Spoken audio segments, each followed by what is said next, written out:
नमस्कार प्यारे बच्चों, कैसे हैं आप लोग। I hope you all are doing well. आप सभी लोग अच्छे से होंगे, अच्छे से अपना काम कर रहे होंगे। तो हम परसेंटेज पढ़ चुके हैं और रेशियो प्रपोर्शन की हम लगभग 3 क्लास कर चुके हैं। और आज हम आगे की पढ़ाई पे सीधी बात करते हैं, ठीक है।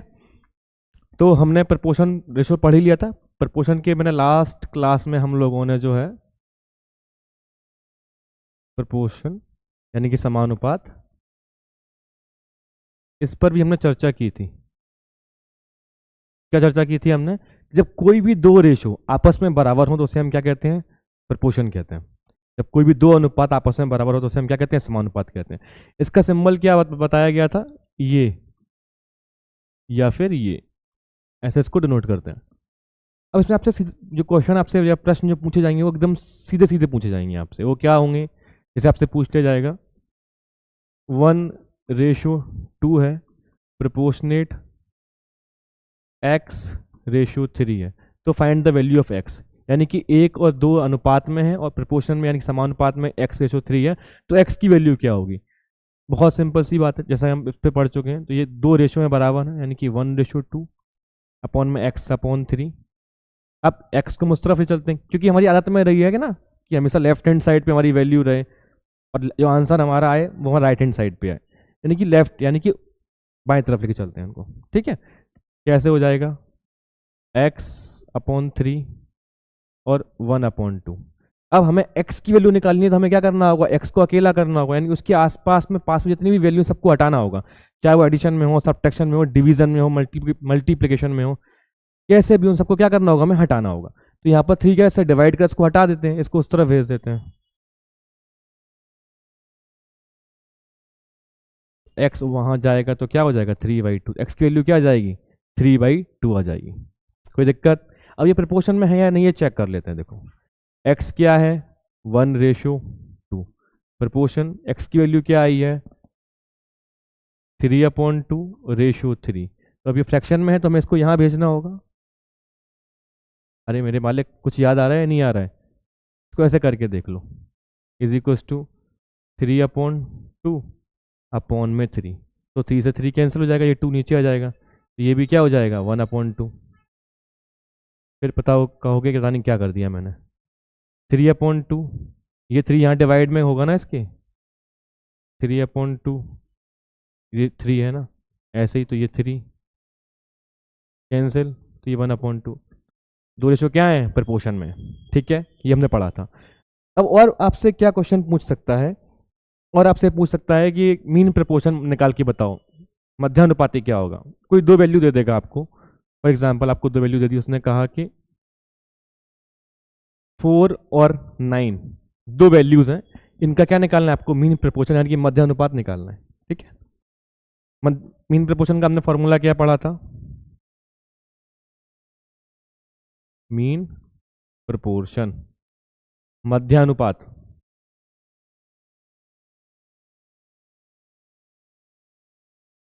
ठीक है। क्या था ये? जो भी दो वैल्यूज दी रही हैं उनका अंडर रूट कर देना, हमने पढ़ा था √AB। कुछ भी ये हो सकता है, कुछ भी बी हो सकता है। क्या है? ए यहाँ पर हमारा 4 है, बी हमारा यहाँ पर 9 है, क्या होगा? 36 और 6। अब देखो, इसको करने के दो तरीके हैं प्यारे बच्चों। वो क्या है? अब अगर आपने 4 और 9 का मल्टीप्लाई करके 36 किया है तो आपका 6 आंसर आया है। इसे आप और कैसे कर सकते हो? 4 का अंडर रूट कर दो और 9 का क्या होगा? 2 × 3, तब भी आपका 6 आएगा। ऐसा मैं करने के लिए क्यों कह रहा हूं आपसे? कि जब आपकी ये वैल्यूज तो क्या है? छोटी वैल्यूज है। अगर आपकी बड़ी वैल्यूज आ जाएंगी तो फिर आप क्या करोगे? आप मल्टीप्लाई करने में फंस जाओगे, आपका समय बहुत बर्बाद हो जाएगा। जैसे मैं एक एग्जाम्पल और ले लेता हूँ। क्या एग्जाम्पल लूँ मैं? एक एग्जाम्पल है आपका 144 एंड 169, ठीक है।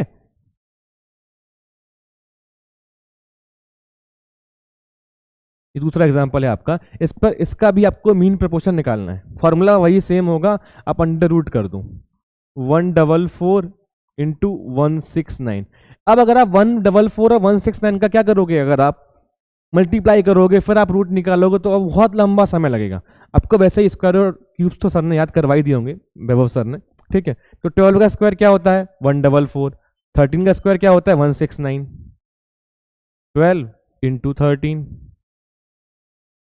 12 3 36, 6 कैरी 5, सॉरी कैरी 3, 12 1 12 और 3 15, 156 आपका आंसर आ जाएगा। ठीक है, इसको मैंने लिखा कैसे, इसको ऐसे भी लिख सकते हो आप, जैसे कि 144 इंटू 169, तो ये 12 और 3 आ जाएगा, सिंपल सी बात है, मैंने इसको ऐसे लिख दिया। ठीक है, कोई दिक्कत, कोई कंफ्यूजन नहीं होगी। तो ये इस तरीके से आपसे पूछ सकता है कि किसी भी कोई दो वैल्यू दे देगा, बोलेगा मीन प्रोपोर्शन निकाल के दिखाओ। और क्या पूछ सकता है वो आपसे, और वो पूछ सकता है आपसे, हमने और क्या थर्ड प्रोपोर्शन पढ़ा था, हाँ, कोई वैल्यू आपको दे देगा 1:2 प्रोपोर्शन 2 और x, बोलेगा find the value of x, find the value of x निकालने के लिए बोल देगा, या फिर आपसे ये बोल देगा कि थर्ड प्रोपोर्शन निकालो, क्या होगा इसका। देखो थर्ड प्रोपोर्शन का फॉर्मूला हमने क्या पढ़ा था, x = b² / a, यही पढ़ा था ना हमने। थर्ड प्रोपोर्शन निकालने के लिए बोलेगा कब, जब आपकी b यानी कि जो वैल्यू है वो क्या होगी, दो जगह होगी, सेम होगी, 1:2 और 2:x, यानी 2:, कुछ होगा, क्या होगा अभी हम निकाल लेंगे, आंसर तो निकल जाएगा।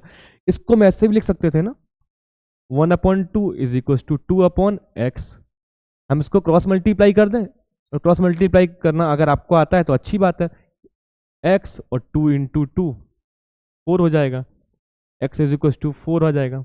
या फिर इसको अगर हम ऐसे करें, b² क्या है हमारा, 2 का स्क्वायर, और a की वैल्यू क्या है 1, यानी कि 4, और 1 यानी कि 4 आ गया। क्रॉस मल्टीप्लाई करूं, या फिर मैंने वो जो तरीका आपको बताया था लेफ्ट हैंड पर लेकर जाने वाला, वैसे भी कर सकते हो, सबसे आसान होता है क्रॉस मल्टीप्लाई करना। मेरा मानना जो है वो ये है कि मैं ये चाहता हूं कि आपके पास में वो सारे बेसिक तरीके हों, वो सारे कॉन्सेप्ट्स हों जिनका हम अक्सर यूज करते हुए आए हैं बचपन से अभी तक, तभी तो आप क्वेश्चन को आसानी से निकाल पाओगे ना। कोई बहुत नई चीज अगर आप सीखोगे ना तो आपको समस्या हो जाएगी, तकलीफ हो जाएगी आपको सीखने में उसको, है ना। तो जो हम जानते हैं हम उसको रिवाइज कर लेंगे, और उसको क्या कर लेंगे, हम इंटीग्रेट कर लेंगे, है ना, कनेक्ट कर लेंगे जो हमारे नए कॉन्सेप्ट जिन पे क्वेश्चन हमको करने हैं। 10th तक का ही मैथ तो पूछा जाना है आपसे, ठीक है। ये वैल्यू आपकी आ जाएगी, ये पूछ लेता, या फिर क्या पूछता कि find the value of x if, यानी कि यदि 1,2 दे देता और बोलता कि क्वेश्चन अलग रहता, मिट जाओ। हाँ, क्वेश्चन क्या रहता आपसे कि 1,2 दिया हुआ है, इसका थर्ड प्रोपोर्शनल निकालो, या फिर तीसरा समानुपाती निकालो इसका, ठीक है।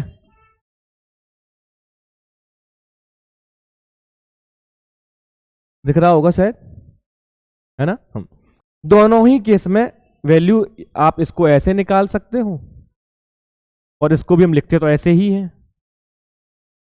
ऐसे निकाल सकते हो, आंसर आपका सेम ही आना है, ठीक है। और आपसे क्या, हमने फोर्थ प्रोपोर्शनल के बारे में भी पढ़ा था, तो उस पर भी आपसे वो क्वेश्चन पूछ सकता है। वो क्या था, ये क्वेश्चन हमने किया था फोर्थ प्रोपोर्शन का, सेम। ये तो चलो फोर्थ प्रोपोर्शन नहीं है ये, हाँ। क्वेश्चन आपको दिया, क्वेश्चन क्या है, इफ यानी कि यदि 1:2 3:x है, तो बोल देगा वैल्यू ऑफ x क्या होगी, ठीक है। या फिर सेम क्वेश्चन रहेगा, आपको बोल देगा फोर्थ प्रोपोर्शनल निकालो,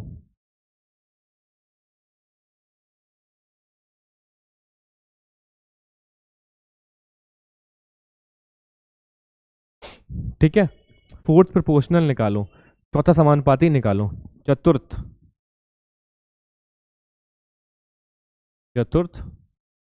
समानुपाती निकाल के बताइए। हमने इसका तरीका क्या देखा था, x = b/c/a, वही हो जाएगा। देखो 3/x, इसको क्रॉस मल्टीप्लाई कर दो। क्रॉस मल्टीप्लाई का मतलब क्या होता है, इसका इसमें और इसका इसमें,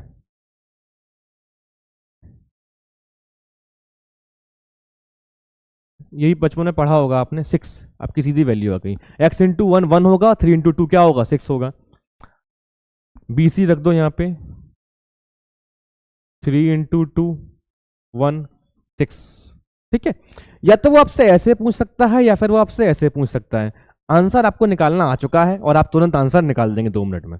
2 मिनट तो मैंने बहुत ज़्यादा समय बताया, इसको तो आप देखोगे कहोगे 3 into 2 6 6 x is equal to 6 answer आएगा।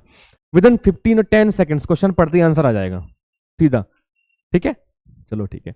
अब हमने क्या किया, हमने जो है ना ये क्वेश्चन देखे समझे। एक क्वेश्चन मुझसे अभी कुछ और पूछा गया, मैं वो और आपसे डिस्कस कर लेता हूँ। वो ये था, एक वैल्यू दी हुई थी 2 किलोमीटर एंड 400 मीटर। ठीक है, 2 किलोमीटर और 400 मीटर पूछा गया था, इसका रेशो या अनुपात निकाल के बताओ। ठीक है, अब देखो प्यारे बच्चों, हमने क्या पढ़ा था रेशो के बारे में। रेशो हम उन्हीं चीजों का निकालते हैं, सबसे पहली कंडीशन क्या थी, जब कुछ 2 से ज्यादा चीजें होनी चाहिए, 2 से ज्यादा, 2 तो है एटलीस्ट, ज्यादा भले ही ना हो। ठीक है, कुछ कॉमन होना चाहिए, हाँ डिस्टेंस की बात हो रही है। ठीक है, बट क्या इनकी यूनिट सेम है, ये किलोमीटर में है और ये किस में है, मीटर में है, नहीं है सेम। तो हमें क्या करना होगा, या तो इनका रेशो हम नहीं निकाल सकते या फिर हमें इनकी यूनिट क्या करनी होगी, सेम करनी होगी। ठीक है, अब एग्जामिनर आपको कंफ्यूज कैसे कर सकता है, वैसे ऐसा करेगा नहीं, इतना टफ क्वेश्चन आपका नहीं बनाएगा, बट वो क्या करे, 2 और 400 का रेशो निकाले, 1:200 आएगा, 2/400, 1 और 200, 1:200 आएगा ना। पहला ऑप्शन वो क्या करे, 1:200 दे दे। पहला ऑप्शन ही क्यों देगा, हम इस पर कई बार चर्चा कर चुके हैं, क्वेश्चन लैंग्वेज और ऑप्शन से टफ बनता है। तो आपने 2/400 देखा, बिना यूनिट को देख के आपने सीधा आंसर इस पर टिक कर दिया और अब आगे बढ़ गए, है ना। और कहीं सी पे जो होगा आपको जेन्युइन आंसर देगा, मैं इसको ए कहूं या सी कहूं। ठीक है, बी कुछ भी ऑप्शन दे देगा, डी। ऐसा करता नहीं, बट टफर क्वेश्चन बनाना होगा तो ऐसे करेगा। अब लेकिन आप वो गलती नहीं करोगे क्योंकि आपको 5 नंबर लेने हैं। ठीक है, अब आप क्या करोगे, यहाँ पे इसको किस में कन्वर्ट करोगे, मीटर में। 1 किलोमीटर इज इक्वल टू क्या होता है, 1000 मीटर। अब या तो मैं इसको किलोमीटर में कन्वर्ट करूं या फिर मैं इसको मीटर में कन्वर्ट करूं। तो हमेशा बड़ी वैल्यू को छोटी वैल्यू में कन्वर्ट करना थोड़ा हमको ठीक इस वजह से लगता है कि उसमें 0 0 आते हैं। इसमें क्या होगा, पॉइंट्स में कुछ वैल्यू जा सकती है, शायद संभावना इस बात की रहती है। तो हम क्या करेंगे, हम बड़ी वैल्यू को छोटी वैल्यू में कन्वर्ट कर लेंगे, यानी कि मीटर एक बड़ी यूनिट है, सॉरी किलोमीटर एक बड़ी यूनिट है और मीटर उससे छोटी यूनिट है, उससे छोटी यूनिट में हम कन्वर्ट कर लेंगे। ठीक है, तो 2 किलोमीटर इज इक्वल टू क्या होगा, 2000 मीटर। ठीक है, यही होगा ना। तो हम क्या करेंगे, इसको भी हम कन्वर्ट कर देंगे। ये हमारा तरीका क्या है, ये गलत है, इसको नहीं ध्यान देना है। सही क्या होगा हमारा, 2000 रेशो 4000, 2000 अपॉन में 400, 2 जीरो से 2 जीरो कैंसिल, 4 5 जा 20 होगा, 5 जा 20 क्या होगा, 5:1। तो कहीं सी ऑप्शन क्या रहेगा आपका, 5:1 या कुछ भी हो सकता है सी के अलावा। मैं तो ये कह रहा हूँ, अगर एग्जामिनर आपका क्वेश्चन टफ बनाना चाहेगा, प्रश्न अगर आपका कठिन बनाना चाहेगा तो ऐसे बनाएगा ऑप्शन के जरिए।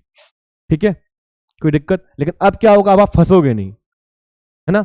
हमेशा यूनिट को ध्यान रखना है प्यारे बच्चों, इसका बहुत ध्यान रखने की जरूरत है। तो हमने रेशियो के बहुत सारे टाइप के क्वेश्चन कर लिए, फिर क्वेश्चन को भी समझ लिया, एक मेन मोटिव जो एग्जाम्स के ओरिएंटेड है वो हम कर चुके हैं। कुछ क्वेश्चंस और हैं जो मैं लेकर आया हूं, जो आपके एग्जाम्स में आते हैं, वो है कुछ कॉइन्स के क्वेश्चंस, यानी कि रुपए के क्वेश्चंस, और क्वेश्चंस हैं आपके कुछ एज वाले। बस ये 2 टाइप और बचे हुए हैं, बाकी तो आप सब कर ही लोगे, तुरंत कर दोगे। ठीक है, अब कॉइन की हम बात, पहले क्वेश्चन देख लेते हैं, क्वेश्चन आता कैसा है, फिर हम उसको समझते हैं। A man has all in 6 rupees 40 in the denomination of 1 rupees, 5 rupees and 10 rupees note. The number of each type of notes are equal. What is the total number of note he has? ठीक है, question देखो क्या कह रहा है, question को हमें ध्यान से पढ़ना है।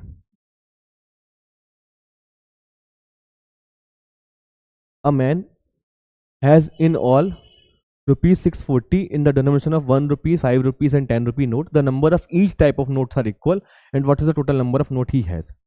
ठीक है, उसके पास 640 रुपए हैं, 1 रुपये 5 रुपए में और 10 रुपए में है, और टोटल रुपीज कितने, 640 हैं। उसको क्या निकालना है, कितने नंबर्स ऑफ नोट होंगे। हिंदी में ही पढ़ लेते हैं। एक व्यक्ति के पास में 640 रुपए हैं, 1 रुपये, 5 रुपये और 10 रुपये के नोट के रूप में है, जबकि सभी प्रकार के नोट समान संख्या में हैं। तो कुल नोटों की संख्या ज्ञात कीजिए। यहाँ पर निकालना क्या है आपसे, यहाँ पर वो आपसे नोट्स की संख्या पूछ रहा है कि कुल कितने नोट हैं आपके पास में। वो आपसे क्या कर सकता है, ये पूछ सकता है कि आपके पास में इतने नोट हैं तो आपके पास में कितने रुपए होंगे। मैं आपको एग्जाम्पल देता हूँ। आप अपनी मम्मी के पास गए या पापा के पास गए, पॉकेट मनी मांगने के लिए मम्मी या पापा के पास ही जाते होगे ना अभी आप लोग, ठीक है। आपने उनसे कहा कि मुझे कुछ पैसे दे दो, ठीक है। पापा ने कहा कि वहाँ जाओ, उस डोर को ओपन करो, या फिर ड्रॉर को ओपन नहीं करना है, उस अलमारी में कहीं पर भी आप जाओगे, वॉलेट तो किसी का नहीं होना चाहिए, गलत बात है ये, छूते भी हो तो, ठीक है। तो आप जाओ और वहाँ से कुछ पैसे रखे उनको उठा लो। आप पैसे लेकर आए, उन्होंने कहा कि वो मैंने आप ही की पॉकेट मनी के लिए रखे हुए। उन्होंने कहा कि आपने जब पैसे उठाए और आपने देखा कि उसमें एक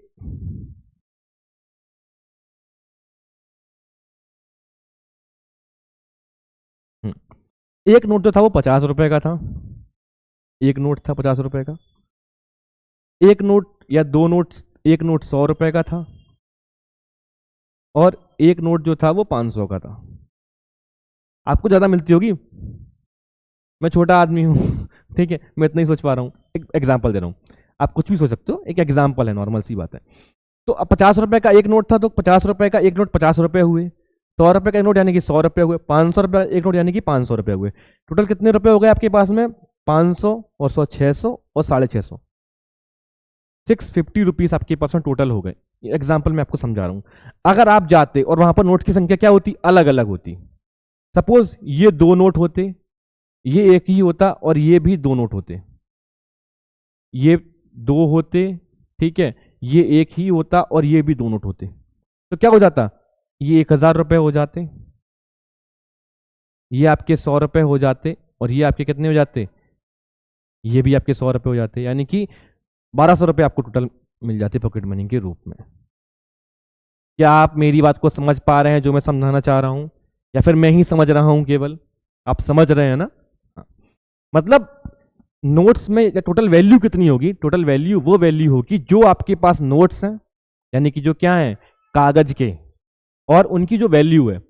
50 रुपए का नोट है तो उसकी वैल्यू 50 रुपए है, वो जितने होंगे उससे उसका मल्टीप्लाई कर देंगे तो हमें उसकी वैल्यू मिल जाएगी। अगर वो दो नोट होगा तो 100 रुपए, एक होगा तो 50 रुपए, कुल रुपए आपके ऐसे निकल के आएंगे। कोई डाउट यहां तक आपको, आई होप यहां तक कोई डाउट्स आपको नहीं होगा, ठीक है। अब ये अगर आप कॉन्सेप्ट समझ चुके हो तो मैं अब बात करता हूं आपसे इस क्वेश्चन की। इस प्रश्न पर हम आते हैं सीधा तुरंत, बिना समय को वेस्ट किए हुए। ये प्रश्न क्या कह रहा है, ये क्वेश्चन आपसे कह रहा है कि आपके पास में कितने रुपए हैं, टोटल 640 रुपए हैं, ठीक है।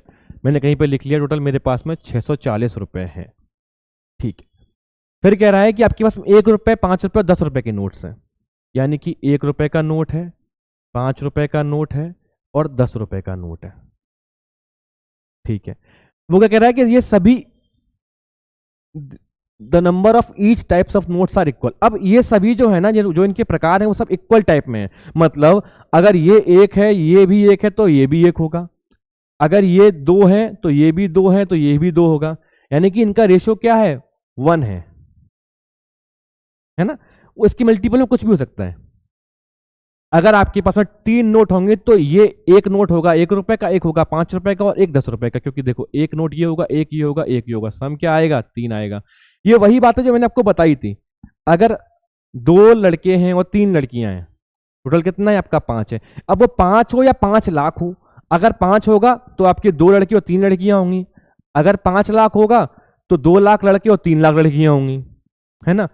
मल्टीपल तो उनमें कॉमन ही रहेगा ना, याद है या नहीं याद है, ठीक है। तो वही सेम बात है, क्या कह रहा है वो, आपके पास जितने भी नोट्स होंगे, अगर आपके पास मल्टीपल में किस में होंगे, 3 के मल्टीपल में ही होंगे वो। अब चाहे वो 3 के मल्टीपल में 6 हो, 9 हो, 12 हो, 15 हो, जो भी हो, और उनमें आपस में डिवीजन कैसा होगा, वो एक ये होगा, एक ये होगा और एक ये होगा, ठीक है। समझ पा रहे होगे शायद मेरी बात को, ठीक है। अब ये तो मैं समझ गया कि मेरे पास में यही नोट हो सकते हैं, 3 नोट हो सकते हैं मेरे पास में टोटल। इनकी वैल्यू क्या आएगी, अगर ये एक एक एक ही है तो, चूंकि मैं अभी एक ही एक मान रहा हूं, वो जो भी होगी वो समझ लूंगा, तो ये 1 रुपए होगा, ये 5 रुपए होगा, वैल्यू इनकी क्या हो जाएगी, मूल्य क्या होगा इनका,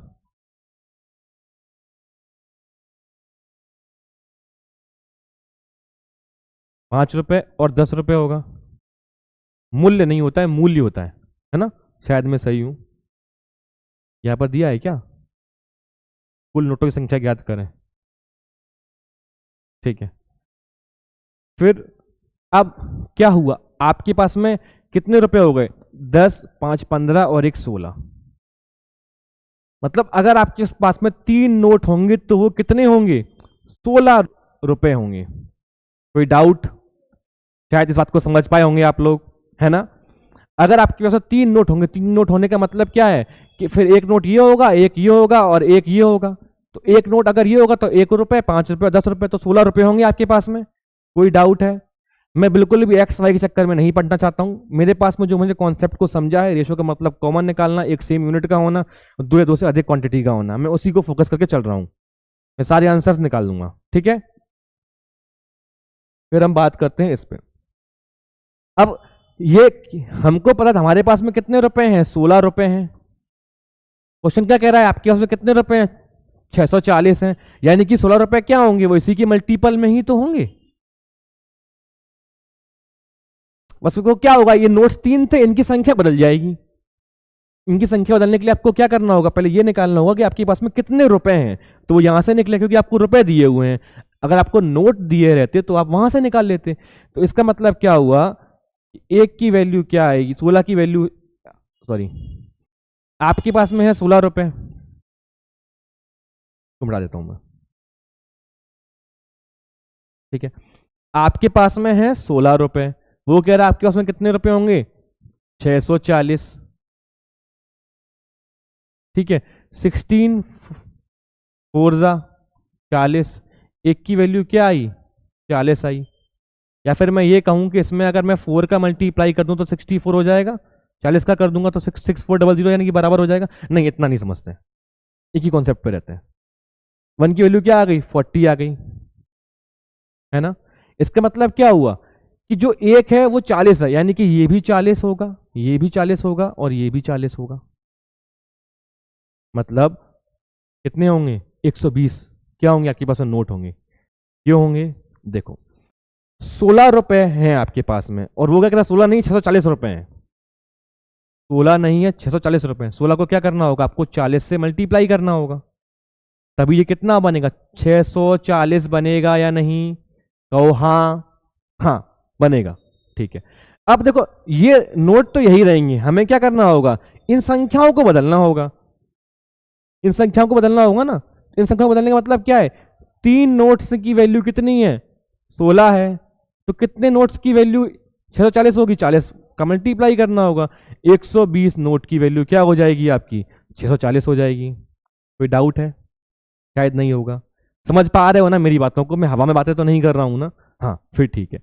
तो अब हमारे पास टोटल नोट्स कितने हो गए हैं? 120 हो गए हैं। हमारा आंसर क्या है? 120 है ऑप्शन में, वही निकालना है आंसर है। 120 है तो क्या होगा? 40 ही ये होंगे, 40 ही ये नोट होंगे, 40 ही ये नोट, क्योंकि ये किस अनुपात में है? ये 1:1 के अनुपात। उसने क्या कहा था? सारे नोट्स कैसे हैं? एक ही टाइप के हैं, इस टाइप उनका सबका एक जैसा है। 40 रुपए में, अब निकाल के देख लो, अगर 1:1 के 40 होंगे तो 40, 200,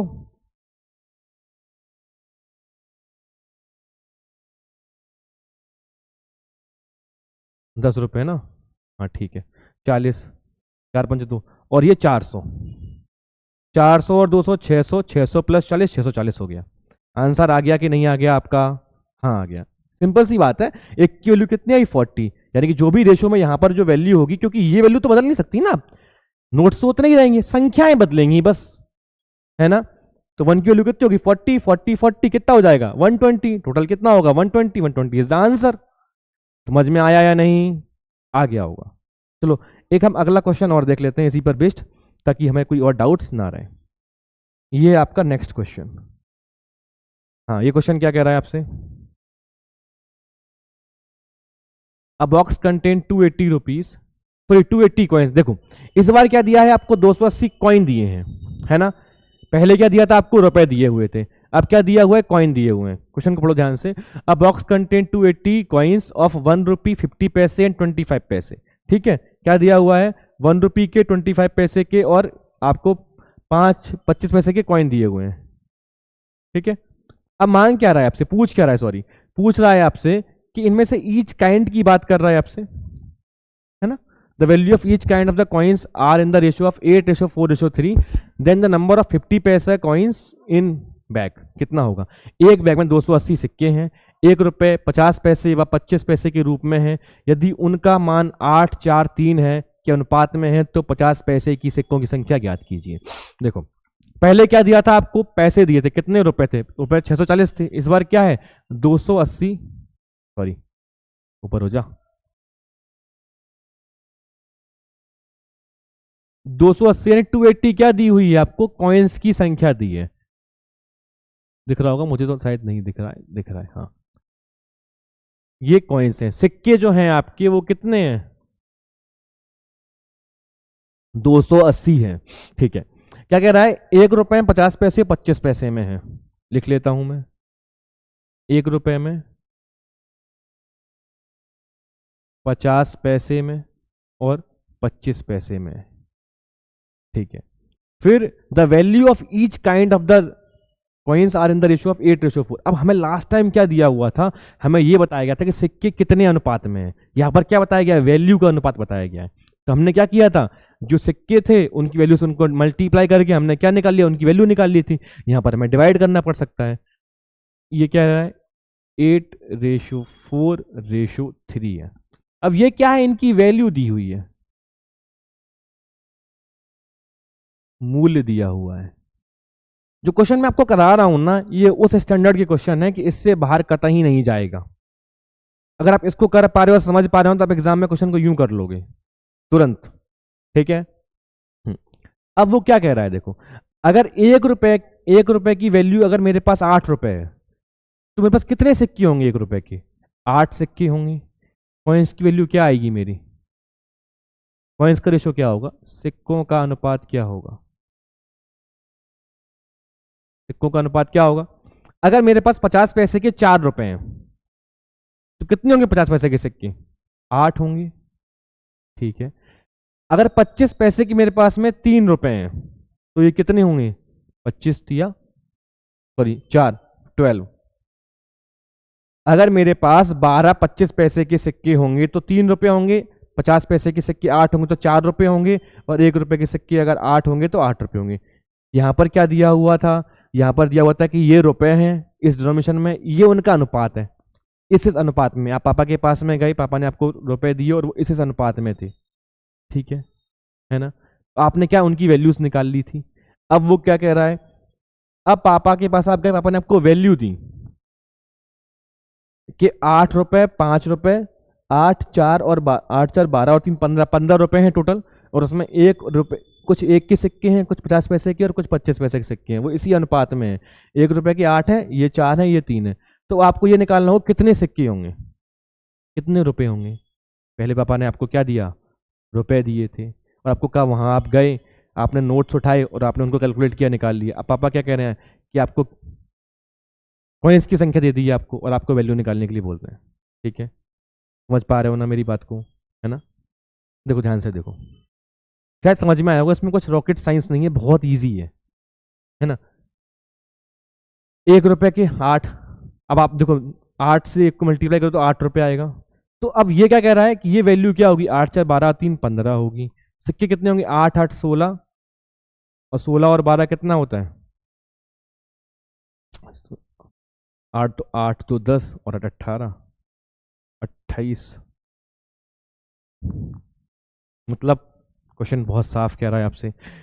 अगर मैं वैल्यू की बात करूं तो उनकी वैल्यू होगी 15, उनकी संख्या कितनी होगी, 28। कोई डाउट है, यहां तक कोई भी डाउट है, मेरा अनुमान है यहां तक कोई डाउट नहीं रहा होगा। बहुत ईजी है, बहुत आराम से समझ में आ गया मुझे। अगर मेरे पास में 1 रुपए के 8 सिक्के होंगे तो उनका मूल्य 8 रुपए होगा, 50 पैसे के 8 सिक्के होंगे 4 रुपए होगा, 25 पैसे के 12 सिक्के होंगे 3 रुपए उनका मूल्य होगा। यही वैल्यू होगी ना हमारी। ठीक है, अब मुझसे क्या कह रहा है, मुझे इस बार उन्होंने पैसे दिए थे, इस बार उन्होंने मुझे क्या दिया हुआ है, कॉइन्स दिए हुए हैं। मेरे हिसाब से कितने कॉइन्स हो रहे हैं, 28 टोटल। उनके हिसाब से कितने कॉइन, 280 कॉइन है।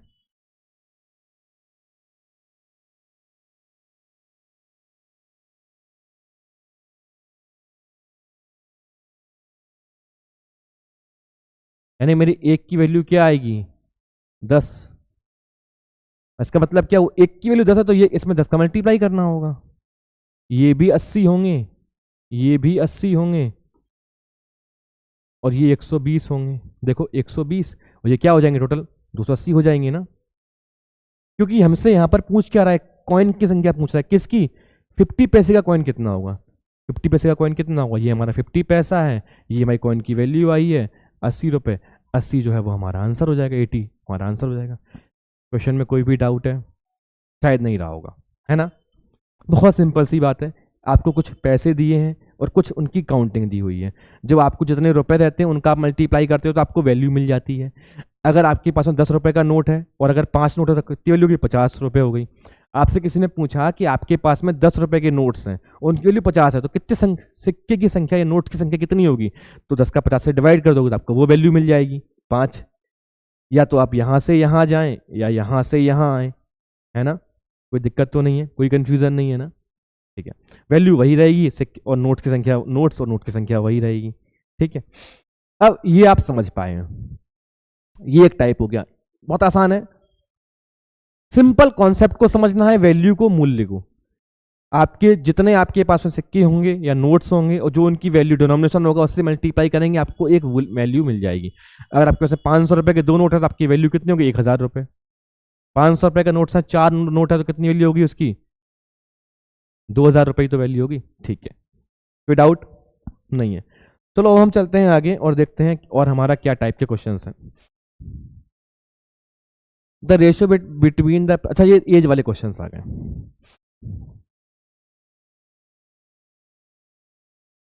ठीक है, देखो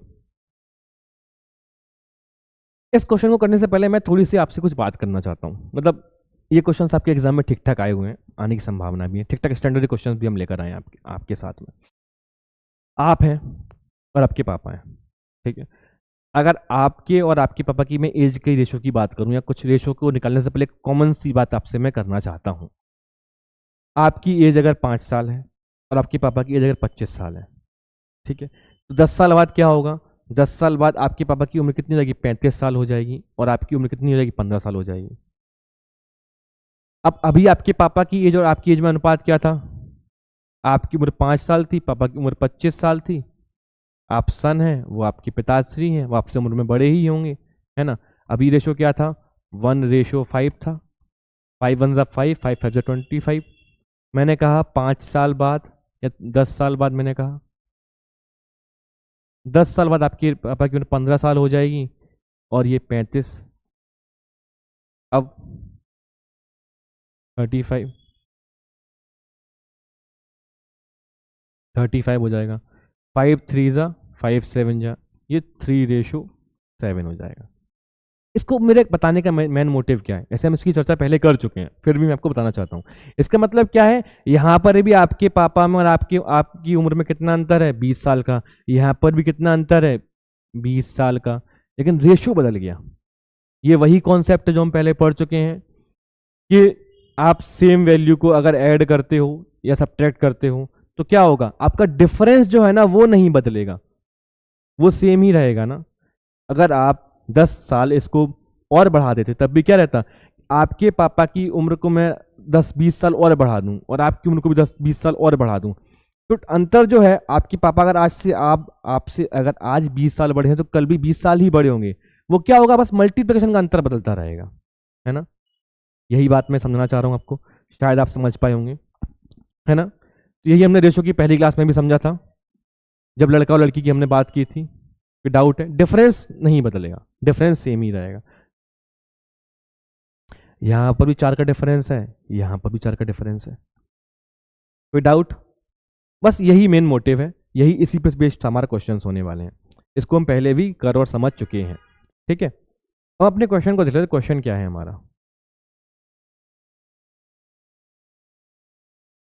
प्रश्न क्या है हमारा, इस पर विचार कर लेते हैं। कह रहा था ratio between the present age of A and B is 3:5। A और बी की कितनी एज है, 3:5 का उनमें रेशियो है। The ratio of their edges 5 year hence become 13:20। 5 साल बाद प्लस 5 ईयर्स, 5 साल बाद ए और बी का रेशो क्या हो जाता है 13:20 हो जाता है। इनका कोई बात नहीं, ठीक है।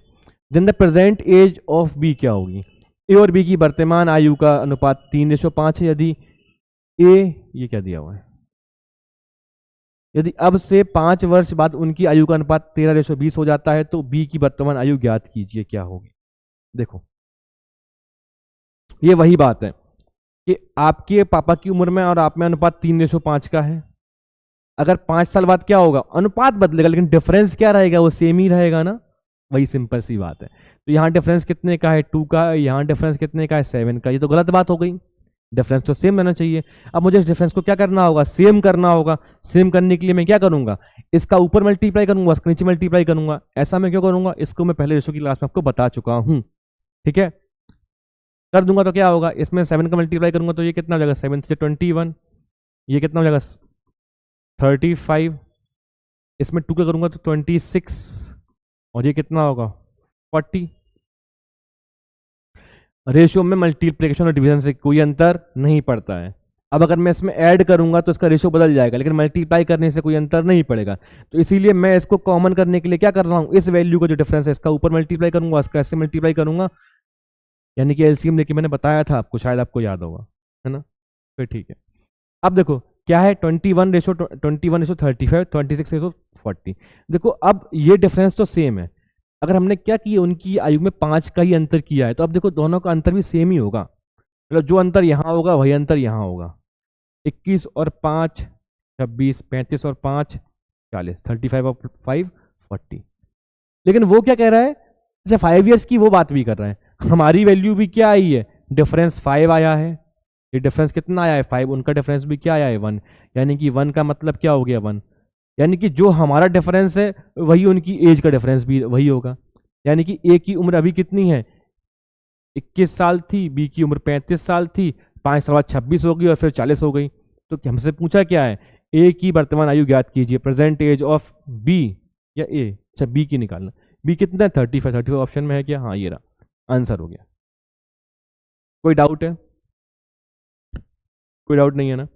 इन क्वेश्चंस को हम पहले लैंग्वेज वाले क्वेश्चन को हम कर चुके हैं और समझ भी चुके हैं। कुछ नहीं करना है प्यारे बच्चों, जहां 2 या 2 से ज्यादा क्वांटिटी दिखाई दे, जहां पर कंपैरिजन होता दिखाई दे आपको और सेम यूनिट हो, वहां पर आपको रेशो लगा देना है। इसको हम रेशो की फर्स्ट क्लास से बस यही बातें करते हुए आ रहे हैं अभी तक, ठीक है। चलो ठीक है, आगे चलते हैं, देखते हैं नेक्स्ट क्वेश्चन को। क्वेश्चन नहीं है,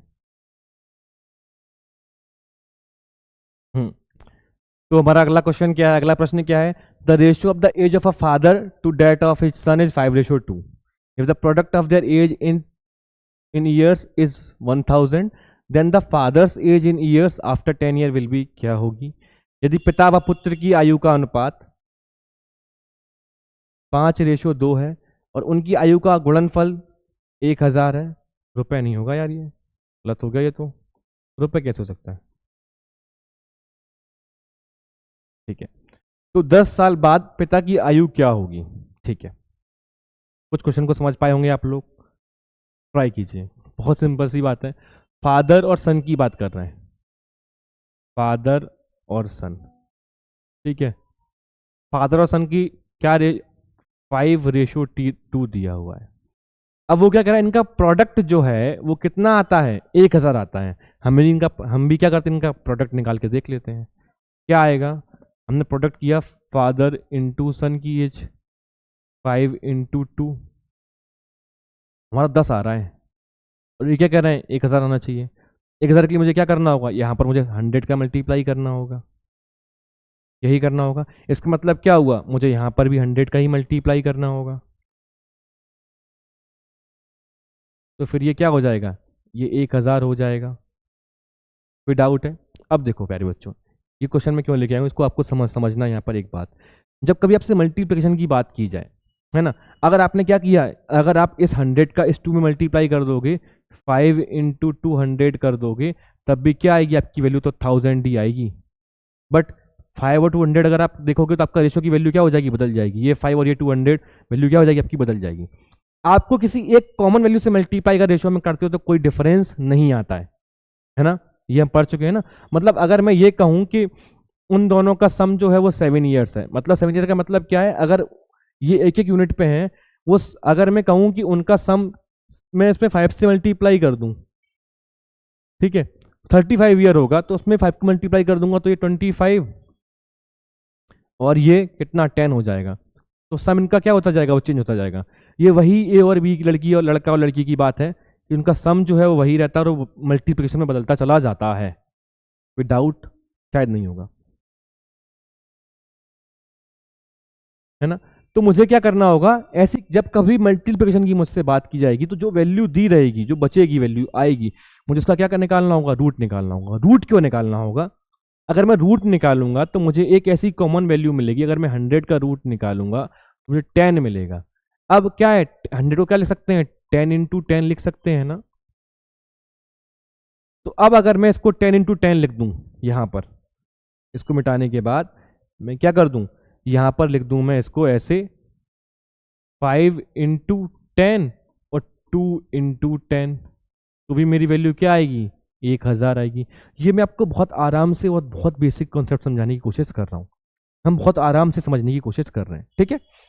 अब क्या होगा कि 10 का इसमें मल्टीप्लाई और 10 का इसमें मल्टीप्लाई, 50 इंटू 20 यानी कि 1000।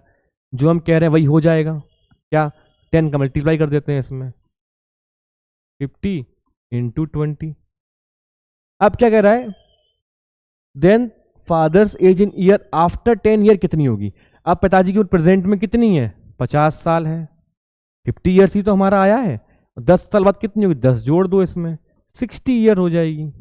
60 ईयर्स 60 साल, ऑप्शन में है क्या, हाँ है, आंसर हो गया। बहुत सिंपल सी बात है, ये 100 ही है। अगर वो क्या कहता है, इनका मल्टीपल करने पे क्या हो जाता है, ये 10 था और बोलता कि 10 से किसका मल्टीप्लाई कर दूं, कहता कि 1440 हो जाता है। तो फिर क्या आता है यहां पर, 10 की जगह 144 आता। कैसे कैलकुलेट करते हैं, इसका रूट निकाल देते, 12 का स्क्वायर है ये, 12 इंटू 12 लिख सकते हैं इसको, 12 का मल्टीप्लाई इसमें कर देंगे तो 12 का मल्टीप्लाई इसमें भी कर देंगे, हमारी वैल्यू आ जाएगी। बहुत सिंपल कॉन्सेप्ट है ना, शायद समझ पाओगे आप लोग। चलो ठीक है, आगे बढ़ते हैं।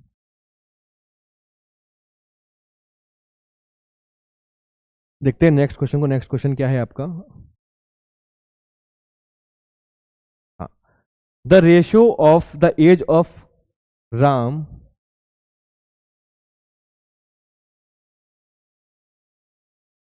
एंड रहीम, ठीक है, राम और रहीम में the ratio of the age of Ram and Rahim 10 years ago was 1:3. The ratio of their age 5 years hence will be 2:3. Then the ratio of their present age क्या है, ये निकालना है। राम और रहीम की आयु का अनुपात 10 साल पहले 1:3 था, 5 साल बाद 2:3 हो जाएगा, तो वर्तमान आयु का अनुपात ज्ञात करो। राम और रहीम दो लोग हैं, ठीक है, क्या है, राम और रहीम दो लोग हैं। इनकी प्रेजेंट एज का रेशियो हमें नहीं पता है, हमें क्या पता है, 10 साल पहले का पता है, -10 years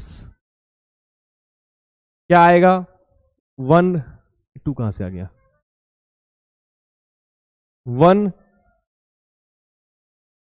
1:3 है। और हमसे क्या कह रहा है, 5 years after 5 years plus 5 years किया मैंने, कितना हो रहा है इनका रेशियो, 2:3 हो रहा है, ठीक है। तो इनकी प्रेजेंट एज का रेशियो पूछ रहा है वो आपसे, बहुत सिंपल सी बात है। मैं इसको 10 और 5 में एक ही 10 और 15 मान लूँ, 10 साल पहले और 5 साल बाद, यानी कि 15 साल का डिफरेंस है दोनों के बीच में, 15 ईयर्स का, ठीक है। अब जो एज का रेशियो इनका 15 साल पहले था और जो आज है, वो रेशियो तो बदल जाएगा क्योंकि 15 ईयर्स को हम ऐड कर रहे हैं, बट जो राम और रहीम की उम्र में अंतर होगा, जो डिफरेंस होगा, वो सेम ही रहेगा ना। ये हम बात कर चुके हैं आपसे, आपकी और आपकी पापा की एज का डिफरेंस क्या हो रहा था, नहीं चेंज हो रहा था, ठीक है। यहां पर डिफरेंस क्या है, 2 का है, यहां पर डिफरेंस क्या है, 1 का है। अब मैं क्या करता हूं, यहां पर तो 1 का है तो 1 से मल्टीप्लाई करने से कोई अंतर नहीं आएगा, यहां पर 2 का मल्टीप्लाई मैं कर देता हूं। ये क्या हो जाएगा 4 और 6। ठीक है, तो 5 साल बाद राम और रहीम की एज का अनुपात क्या हो जाएगा प्रेजेंट के बाद में 4 और 6 हो जाएगा। अब देखो क्या कह रहा है, हम 1 से 4 पे जा रहे हैं और 3 से 6 पर जा रहे हैं।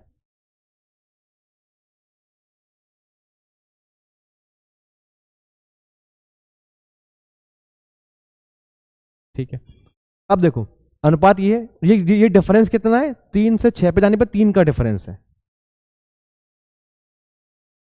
3 का डिफरेंस है ना। हाँ ठीक है, बट वो क्या कह रहा है, हम कह रहे हैं कि जब हम बात कर रहे हैं इसकी तो 3 की वैल्यू आ रही है, वो क्या कह रहा है ये वैल्यू कितनी है 15 साल के बराबर है। यही तो है ना, 10 साल ये और 5 साल ये, 15 साल ही तो होगा, यही तो है, कोई डाउट है, शायद नहीं होगा। तो एक की वैल्यू क्या आएगी 15 आएगी,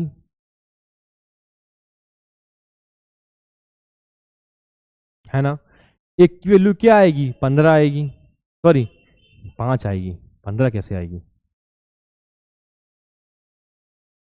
एक का मतलब 5 साल है, एक का मतलब कितना है 5 साल है, यानी कि 4 और 6 जो हमारी 5 साल बाद की एज है, अगर हम इसमें से एक एक को कम कर दें तो इसका मतलब हम 5 5 को कम कर देंगे। अब मैं से इसमें अगर एक एक को सब्ट्रैक्ट कर दूं, कॉमन वैल्यू सब्ट्रैक्ट कर रहा हूं ना, तो ये क्या हो जाएगा 3 और रेशियो 5। इसको मैं ऊपर से भी देख सकता हूं, कैसे, या तो मैं ये कहूं कि इस एक का मतलब 5 साल है तो 2 का मतलब 10 साल होगा, 3 का मतलब 15 साल है, यही तो आ रहा है ना। अब मैं ये कहूं कि यहां से मैं 10 साल बढ़ जाऊं, कहां से, यहां से, तो मैं प्रेजेंट पे आ जाऊंगा, या फिर मैं यहां से 5 साल पीछे चला जाऊं तब भी मैं कहां पे आ जाऊंगा प्रेजेंट एज पे आ जाऊंगा, तो मेरा रेशियो मिल जाएगा ना, कोई डाउट तो नहीं है ना। ठीक है, अब मैं यहां से 10 साल बढ़ के देख लेता हूं, कितना बढ़ाना है 2 बढ़ाना है, क्योंकि 2 की वैल्यू 10 साल है, तो इसमें 2 हम ऐड कर देंगे तो क्या हो जाएगा 1 और 1 कितना हो जाएगा 3 और 5। देखो वैल्यू जो है हमारी सेम ही आ रही है, सेम क्यों, सेम ही आएगी, अलग कैसे आ सकती है प्यारे बच्चों, नहीं आएगी ना अलग। या तो मैं 10 साल उसको बढ़ाऊंगा या 5 साल कम करूंगा, मैं अपनी प्रेजेंट एज पर आ जाऊंगा। तो राम और रहीम की प्रेजेंट एज का रेशियो क्या होगा, अनुपात क्या होगा 3:5। ऑप्शन में है क्या कहीं पे, ये रहा, ये आंसर हो जाएगा। बहुत ईजी क्वेश्चन था, तुरंत हमने कर लिया, तुरंत हमारा आंसर भी आ गया। क्वेश्चन क्या कह रहा था, देखो मैं आपको क्वेश्चन दोबारा से पढ़ के दिखा देता हूँ, आप पढ़ कर देखो इस क्वेश्चन को। क्वेश्चन आपसे कह रहा है कि राम और रहीम की जो एज है उसमें एक आपको रेशो दिया हुआ है, क्या रेशो दिया हुआ है 1:3 दिया हुआ था, 10 साल पहले का, 10 साल पहले का आपने रेशो लिख लिया। फिर बोलता है 5 साल बाद का और दिया हुआ है, 5 साल बाद का हमने लिख लिया, कितना था 2:3 था।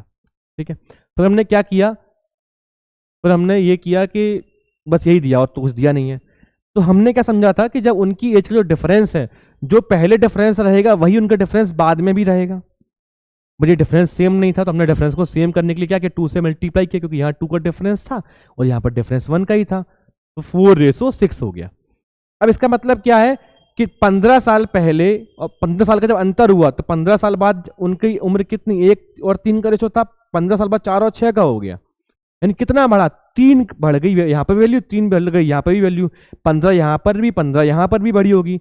तो 3 वैल्यू का मतलब क्या है 15 साल है, एक का मतलब क्या होगा 5 साल, 2 का मतलब क्या होगा 10 साल। अब ये 5 हमने इस वजह से निकाला है, एक तो हमारे पास में ये वैल्यू दी हुई है कि 5 साल पहले चले जाएंगे तो हमारा जो करेंट रेशियो है वो मिल जाएगा, या फिर हम यहां से 10 साल आगे चले जाएंगे तब भी हमें जो प्रेजेंट रेशियो है वो मिल जाएगा, चाहे हम कान यहां से पकड़ें या फिर हम यहां से ऐसे घूम के पकड़ें, और ये ऐसे पकड़ें ऐसे घूम के पकड़ें, कान पकड़ना है हमें, है ना।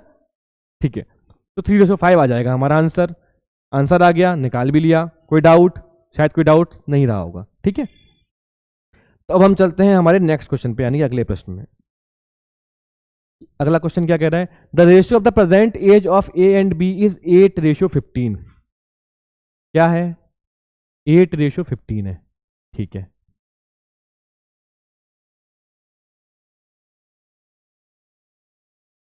ना। और the ratio of the age was 8 साल बाद, 8 ईयर एगो, 8 साल पहले, 8 year ago, the ratio of the age was 6:13। What will be the ratio of age A and B after 8 year from now. लगभग कुछ कुछ वैसा ही क्वेश्चन है। ठीक है, क्या कर रहा है देखो, सॉरी फॉर द डिस्टर्बेंस। हाँ, A/B क्या दिया है आपको? प्रेजेंट में दिया हुआ 8/15। प्रेजेंट में कितना दिया है? 8/15। फिर 8 साल पहले, यानी कि 8 साल पहले क्या था उनका? 6/13 था। What will be the ratio of age A and B after 8 year? क्या होगा? 8 साल बाद निकालना है। वह गाना 100 साल पहले मुझे तुमसे प्यार था, ये 100 साल नहीं है, ये 8 साल है ना? हाँ, तो 6/13, 8/15, ठीक है, यही निकालना हमें। क्या है? 8 साल बाद की बात कर रहा है, ये निकालना है, क्वेश्चन मार्क है। तो देखो 6 और यहां पर कितने का डिफरेंस है? 6 और 7, यहां पर 7 का डिफरेंस है, तो डिफरेंस तो हमें सेम करना ही नहीं है। क्वेश्चन अगर आपके एग्जाम में आएगा तो ऐसा ही आएगा, आसान सा, है ना? डिफरेंस क्या नहीं करना है। यहां पर कितने का डिफरेंस है? 2 का। 2 का। इस 2 की वैल्यू किसके बराबर है? 8 की बराबर है। तो हम 2 की वैल्यू यहां पर बढ़ाएं तो वो वैल्यू क्या आ जाएगी? 8 के बराबर आ जाएगी। +2, 10 और 17 तुरंत आ गया। क्यों? इस 2 की वैल्यू भी 8 के बराबर है, तो 2 की वैल्यू भी 8 के बराबर होगी, तो हमें 8 ही बढ़ाना है। 8 ही कम किया था, तो 2 बढ़ा देते हैं, 10 और 17 कर देते हैं, तो आंसर आ गया आपका बी। ठीक है, एक क्वेश्चन और है मेरे पास में, और मैं उसको अभी आपको इसलिए नहीं करा, थोड़ा सा एक एडवांस लेवल क्वेश्चन है। मैं सोच रहा हूं कि पहले आप इन सारे क्वेश्चन की प्रैक्टिस कर लें एक बार, ठीक है? तो आप कॉन्सेप्ट को भी समझ पाएंगे और आपकी प्रैक्टिस भी अच्छे से हो पाएगी, है ना? हमने अब रेशियो के लगभग सारे जो पॉसिबल क्वेश्चंस हैं वो सारे कर लिए हैं। इस एज वाले क्वेश्चन में भी एक क्वेश्चन मेरे पास और है ना? वो मैं आपको अभी नहीं करा रहा हूँ, मैं अभी आपको इस वजह से नहीं करा रहा हूँ, थोड़ा सा एडवांस है, हल्का सा, आपके एग्जाम में आने की संभावनाएं भी कम है, बट अगर आप उसको कर ले जाए, अगर आपने उसको सॉल्व कर लिया, तो क्या होगा कि आप एकदम तैयार हो, फिर वही पाशुपतास्त्र वाली बात। ठीक है, इसी तरीके से हमने सारे क्वेश्चन को कर लिया है, और हम आगे भी अपनी पढ़ाई को करते रहेंगे, और इन क्वेश्चन की सारी प्रैक्टिस कीजिएगा आप लोग।